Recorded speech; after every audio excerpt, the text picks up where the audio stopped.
পুরুলিয়ায় নাগা সাধুকে কাঠ দিয়ে পেটানোয় মূল অভিযুক্ত রবীন্দ্রনাথ বাউরি গ্রেফতার। পুরুলিয়ার কাশীপুর থানা এলাকার গৌরাঙ্গটি গ্রামের গঙ্গাসাগরগামী 3 নাগা সাধুকে কাঠ দিয়ে পেটানোর ঘটনার মূল আসামিকে গ্রেফতার করেছে পুলিশ। ধৃতের নাম রবীন্দ্রনাথ বাউরি ওরফে বাবু। সোশ্যাল মিডিয়ায় ভাইরাল হওয়া ভিডিওতে হৃষ্টপুষ্ট চেহারার ওই ব্যক্তিকে একটা কাঠের টুকরো দিয়ে সাধুদের নির্দয়ভাবে পেটাতে দেখা গিয়েছিল।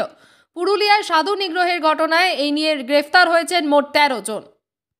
বিজেপি নেতা অমিত মালব্য সাধু নিগ্রহের মুহূর্তের ভিডিও পোস্ট করে সোশ্যাল মিডিয়া এক্সে লিখেছেন, পশ্চিমবঙ্গের সাধুদের পিটিয়ে মারার আরও একটি ভয়ঙ্কর ভিডিও প্রকাশিত হয়েছে, যেখানে দেওয়ালে পিঠ দিয়ে দাঁড়িয়ে থাকা শালীন পোশাক পরা সাধুদেরকে একজন ব্যক্তিকে নির্দয়ভাবে মারতে দেখা গিয়েছে। মমতা বন্দ্যোপাধ্যায় পুলিশকে এই লোকটিকে চিহ্নিত করতে এবং হত্যার চেষ্টার অভিযোগে অভিযুক্ত করার নির্দেশ দিয়েছেন, নাকি তিনি প্রথমে তার ধর্ম পরীক্ষা করেছেন? প্রসঙ্গত, অমিত মালব্যের উল্লিখিত ব্যক্তিটি হল শনিবার রাতে গ্রেফতার হওয়া রবীন্দ্রনাথ বাউরি ওরফে বাবু।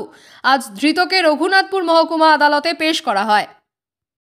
ঘটনাটি ঘটেছে গত বৃহস্পতিবার। উত্তরপ্রদেশ থেকে গাড়িতে চড়ে গঙ্গাসাগরের উদ্দেশ্যে রওনা হওয়া ওই 3 নাগা সাধু গৌরাঙ্গটি গ্রামে এসেছেন ওই দিন। চালক ছাড়াও সাধুদের রাঁধুনি সঙ্গে ছিল। গৌরাঙ্গটি গ্রামে আসার পর সেই সময় গ্রামের কালী মন্দিরে পুজো দিতে এসেছিলেন 3 কিশোরী। সাধুরা তাদের কিছু একটা জিজ্ঞাসা করছিলেন। জেলা পুলিশের মতে, নাগা সন্ন্যাসীদের পোশাক দেখে কিশোরীরা মনে করেন যে তারা কোনো অসৎ উদ্দেশ্যে আসছে। এরপর কিশোরীরা চিৎকার করতে করতে সেখান থেকে পালিয়ে যায়। পরে ওই কিশোরীদের কাছ থেকে সাধুদের কথা শুনে প্রচুর লোকজন জড়ো হয়ে হামলা চালায়। যদিও সাধুরা জানিয়েছেন যে ভাষার সমস্যার কারণেই এই ঘটনা ঘটেছে। এদিকে ওই ঘটনার পর সাধুরা গঙ্গাসাগরে না গিয়ে উত্তরপ্রদেশে ফিরে যান।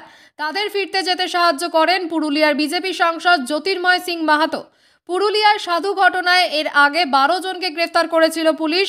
তাদের মধ্যে 5 জনকে পাঠানো হয়েছে জেল হেফাজতে এবং পুলিশ 7 জনকে নিজেদের হেফাজতে নিয়ে জিজ্ঞাসাবাদ করছে।